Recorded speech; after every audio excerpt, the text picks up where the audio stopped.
Route 21. More than they have. Despite the 21,000 trillion questions tussling in his head, Scoob doesn't say much as Dad drives him to a hotel near the hospital so he can sleep in a real bed for a while. He does ask the most important one, though it tries to choke him on its way out of his throat. Is Gma gonna be okay, Dad? Dad's neck muscles tighten, and his hands twist on the steering wheel of the rental car. The RV, Scoob learned, was impounded, which brings to mind stray animals trapped in cages and makes him a little bit angry. But perhaps that's because he knows he's not going to like what Dad's about to say. The old man sighs, and his hands relax like all the fight's gone out of him. She doesn't have long, William. I spoke to her doctor on Monday, and, well, he stops talking, takes a peeks at Scoob out of the corner of his eyes. You sure you want to hear this, son? Scoob nods, so Dad nods too. Your grandmother was diagnosed with pancreatic cancer 6 months ago. 6 months ago?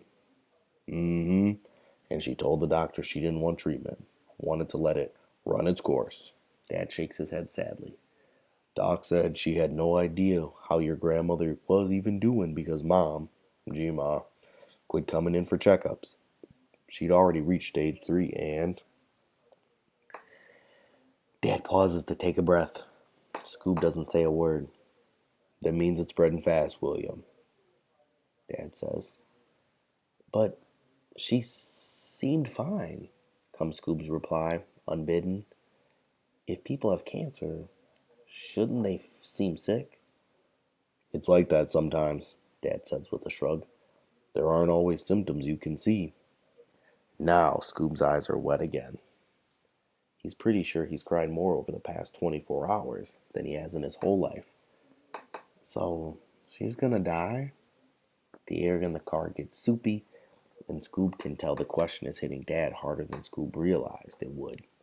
Dad's always so practical. 1 plus 1 is 2. Scoob turns to look at Dad, who in this moment is just a sad man with a sick mom. And it occurs to him, this has got to be a lot harder for Scoob than it is for Dad than it is for Scoob. Yeah, Gma's still Scoob's favorite person in the galaxy, but Dad's known her so long, his first home was in her belly. Eventually, Scoob's dad says. More stuffy silence. Then, I'll finish making arrangements once I've got you settled in. They'll release her from the hospital this afternoon. No charges have been filed against her. Yet, he shakes his head. If he only knew. I'm hoping they'll let us drive the camper back to Georgia. They'll likely confiscate it as soon as we get there because of... Now, his face is turning red, which oddly enough makes Scoob grin just the slightest. This is the Dad he knows, wound tighter than a yo-yo string. Never mind, that's neither here nor there right now. Point being, we'll return to Atlanta and your grandma will stay with us until... He stops again. Until she's not there anymore, Scoob finishes. Yes, that. We'll make sure she's comfortable and... Scoob watches the bump in Dad's neck move up and down, like he's trying to swallow, speak something, but can't. Which to Scoob is fine. He doesn't need to. The drive back feels strange. They are able to take the RV, and Dad hires a nurse to travel with them for Gma's sake. She stays asleep in the back for most of the trip, but when she's awake, she's lucid, as Scoob's heard the nurse refer to it. She doesn't say a whole lot to anyone, mostly just gazes out the window at the passing landscape. But the handful of times she and Scoob make eye contact, she smiles at him. Sadly, but still, it's a smile. They make one extended stop back in Monroe, Louisiana, so Gma can use a real restroom, and Dad can catch a nap. But of course, Dad wants to talk first. As soon as Gma and the nurse are gone, Dad comes and sits across from Scoob at the dining booth. He doesn't say a word at first, which is fine. Scoob can't get his eyes past Dad's beard, which is why he knows the exact moment Dad finds his words. Well, I'll admit I'm not real good at this part, Dad says, and now Scoob does lift his eyes to Dad's, because those certainly aren't the words he was expecting. Dad takes a deep breath. I'm okay. I'm glad you're okay, son, he continues. I know I don't always do a great job of showing it, but you mean everything in the universe to me, William. I don't know what I'd do. He shifts his focus to the ceiling, starts rapid fire blinking, and doing that gulpy thing that makes his neck bump look like a bouncing ping pong ball. Scoob's never seen Dad like this, especially not when it comes to him. I know I can be hard on you, but I'm trying to be better about that. When I couldn't get in touch with you, all those were the worst 72 hours of my life, son. Scoob's turned to gulp. So you told the police I'd been kidnapped? Huh? On one of our stops, I saw the news report. There was an Amber Alert, and they said Jima was being investigated for a string of jewelry thefts. Ah, Dad says. So you do know about all that. He tugs at his beard. Is it true? What? That Scoob's roving gaze lands on Jima's bed. It's almost like he can see her confession scrawled across the duvet. Stole stuff. Dad sighs, sits up in his seat and narrows his eyes like he's been asking the same question. I honestly couldn't tell you, son. Apparently there's some surveillance footage at one place and enough evidence in another to make a connection. I can't definitively say she didn't do it. It's not uncommon for people to act rashly when they know they're going to end where they're coming to the end of life, he says. She did sell her house, buy an RV, and take you across 4 state lines without alerting either of us to her sickness. There's the old dad. Hypercritical in the most low-key way possible. She didn't kidnap me, Scoob says with more slice in his tone than he intends. But since it's out there, I left voluntarily. And just in case Dad isn't catching what Scoob's throwing, he adds, I wanted to leave with her. Scoob watches the verbal punches land and immediately wishes he could pull them all back. I didn't tell anyone you'd been kidnapped, William. Oh, I reported you both missing, but because of the other investigation, they lumped the incidents together and decided it was possible you were in danger and decided to treat it as a family abduction case. And you didn't correct them? Honestly, Scoob doesn't know why, of all things, this was making him mad. Dad studies Scoob's face. I'm gonna tell you the truth even though it may make you angrier with me, he says. All right? Scoob nods. I didn't know what they were suggesting was incorrect, William. I saw the security footage captured at one of the 4 stores she's accused of stealing from, and well, it's hard to deny it's her, son. I know the woman who raised me, but once I learned she was sick and hadn't told me, hadn't told us, I didn't know what she was capable of. I knew you likely weren't in danger, and I also knew you left voluntarily and without coercion. What I didn't know is where you were going and how long, because she wouldn't tell me. And after she stopped answering the phone and wouldn't return my calls, I began to wonder whether or not she planned to bring you back. Scoob didn't respond. It's not like he knows these answers either. When I heard the phone had been found somewhere, I started assuming the worst. There's a knock, and then the main door opens, and Dad rises to assist Jima up the RV stairs. Jima blows Scoob a kiss in passing, and then the nurse helps Jima get resettled in the bed. Scoob can see the slightly yellow tint to her skin, and every time she moves, it's clear her back hurts. Once the curtain is drawn, Scoob expects Dad to sit down across from him. He doesn't. In fact, he doesn't say a single word, just returns to the cab, draws all the window shades, slides into the driver's seat, and reclines it to the limit. Guess they could all use a little time. Hopefully, it's not more than they have. The Peach State, Georgia. State motto: wisdom, justice, and moderation. State tree: live oak. Capital: Atlanta. State flower: Cherokee rose.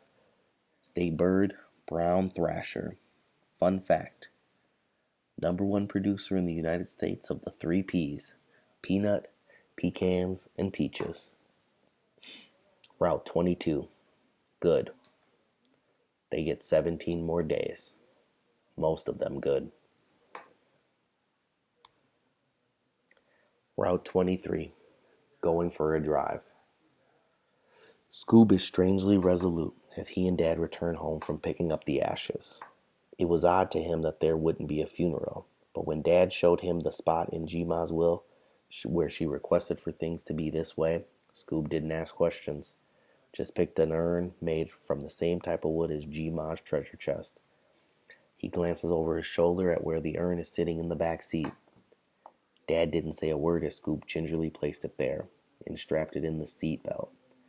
It was the most Scoob felt like he could do. G-Ma wasn't able to move or speak during her final 4 days of life, so Scoob's dream of strapping her into the car, in person, not ash form, so he and Dad could drive her past her old house, can never come true. This will have to do. Scoob rotates back forward, and a surge of tears blurs his vision as Dad pulls up in front of the place. Dad puts the car in park. There's a red-headed guy chasing a toddler around the yard, which is newly fenced in. The house is also gray now, where it was once bright turquoise before. It hits Scoob. This really isn't G-Ma's house anymore. The shakedown over Winnebago didn't turn up anything more than the $42,520 Scoob saw in the space behind the TV. And since there was nothing overtly suspicious about it, children of folks who lived through the Depression are known for keeping large amounts of cash where they can see it, the detective says. Our guess is this was her life savings. The money and the RV, which G-Ma had paid for in full, were both turned over to Dad. He put the cash in a savings account for Scoob, but hasn't decided what he'll do with good old Senior yet. I can't believe they painted the house, Dad says, wiping his own eyes again. And that hideous bland gray? We should go and demand they change it back. Scoob knows Dad's not entirely serious, but it does get his wheels turning. How much harder it must be for Dad to look at that house right now. It's the one he grew up in. And G-Ma certainly didn't consult Dad before she sold it with all his memories inside. Hey, Dad. Yeah, son? Scoob forces himself to look Dad in the eye. Then he puts a hand on Dad's shoulders. I'm sorry you lost your mom. At first, Dad doesn't reply, just nods. More tears run down his face. Then, I'm sorry too, William. They drive back home in silence, but soon they're in the driveway. Dad cuts the engine, but he takes the type of deep breath that makes it clear to Scoob that he shouldn't get out yet. So I've been thinking, Dad says, and he doesn't have to say a single other word for Scoob to know exactly what he's been thinking. Scoob's been thinking too, a lot, and he already knows what he's going to say before Dad even asks the question. Scoob knows is coming. I know I don't talk about your mother much, frankly. She's a painful topic for me, which I know is neither here nor there for you, but he stops, clenches his jaw, relaxes, resumes. Point being, she is your mother, and she's been asking to see you. So if you'd like to meet her, that's okay, Dad, Scoob says. Dad's head whips faster than Scoob can blink. Scoob looks out the window. Probably sounds weird, but I don't think I'm ready. It's the truest thing he said in days. When there's no response, Scoob checks to make sure Dad heard him, and on Dad's face is a look of surprise more pleasant than Scoob expected. But oddly enough, Scoob thinks he gets it. Dad's not the only one in the car who knows something about a mom the other one doesn't. Well, all right then, Dad says. You'll let me know when you're ready, I presume?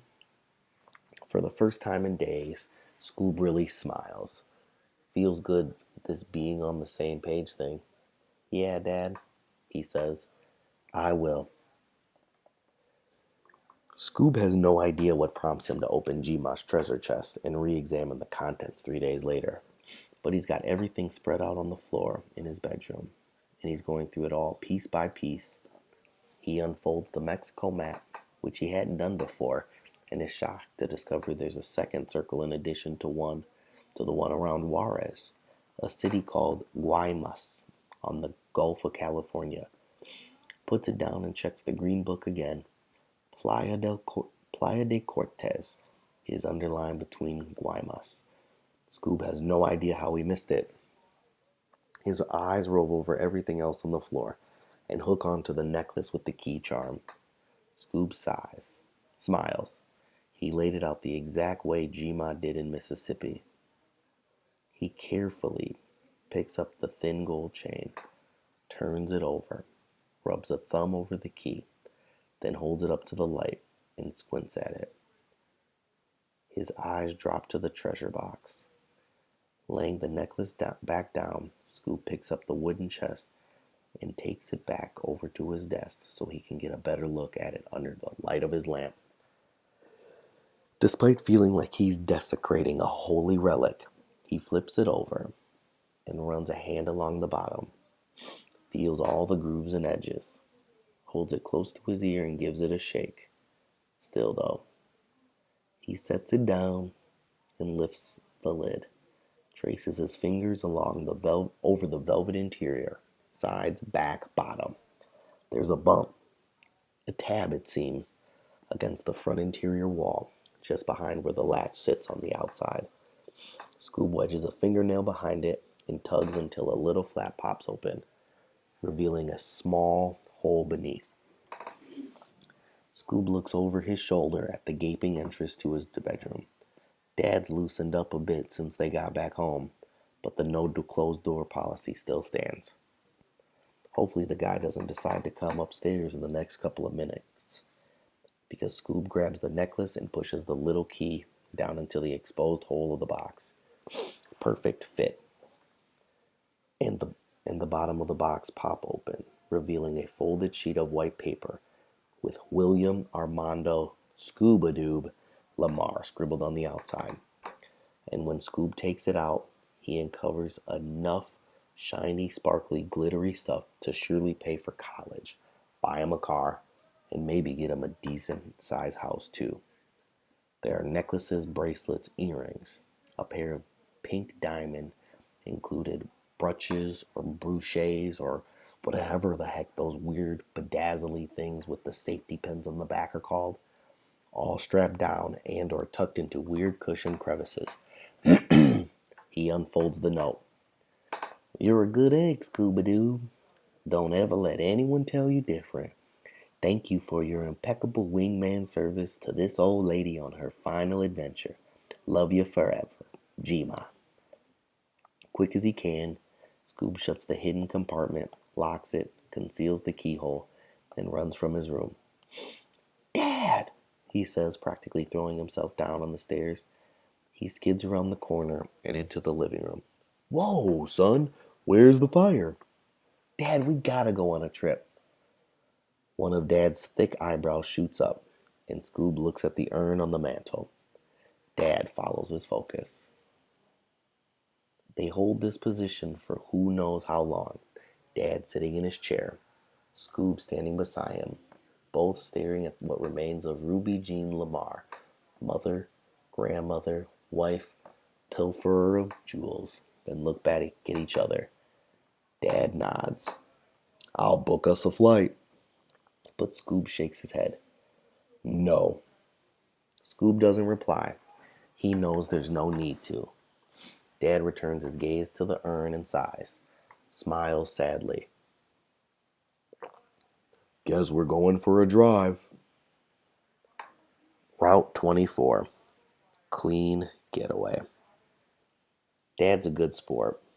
He lets Scoob navigate the whole trip from his map, and they make the same stops so Dad can see all Scoob and G-Ma got up to on their adventuring. Dad doesn't ask questions when Scoob leads him to a jewelry store in Mississippi, so Scoob can give something to a guy named Todd. Nor does he bat an eyelash when Scoob requests a gas station stop in Shreveport to deliver hand-drawn cards to a pair of workers that say, "Thanks for the anonymous tip." They don't make any stops at all on the almost 4-hour stretch between Monahans, Texas, where Scoob and G-Ma's trip ended, and Ciudad Juarez in Chihuahua, Mexico. But it takes another half day for them to reach Guaymas. Dad doesn't say a word as Scoob grabs his backpack and heads down to the beach toward the water.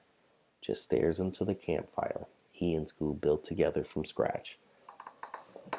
The RV is parked back at Hotel Playa de Cortez, which Scoob was relieved to find had been renovated since G-Ma and G-Pop tried to get to it in 1968. And he knows Dad is tired from all the driving, so he wants to make this part quick. After finding a little cove beneath a rock formation that juts out over the water, Scoob looks around to make sure no one's watching, then drops to his hand and knees and gets to work. Once the hole is wide and deep enough, Scoob pulls out G-Ma's treasure chest, wrapped in about 27 layers of plastic wrap and full of everything that was already there, plus the green book and Scoob's map, which he added as soon as they parked, out of his backpack.